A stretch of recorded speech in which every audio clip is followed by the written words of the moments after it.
Hi friends, मु आज market जाइथिली सेठी एई छतु पाइली।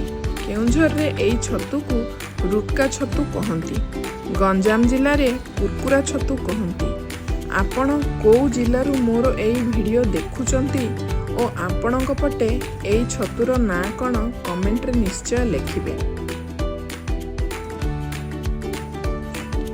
सारा राती पानी रे छतु को बतुराई भलरे माटी छड़ाई धोई देबे।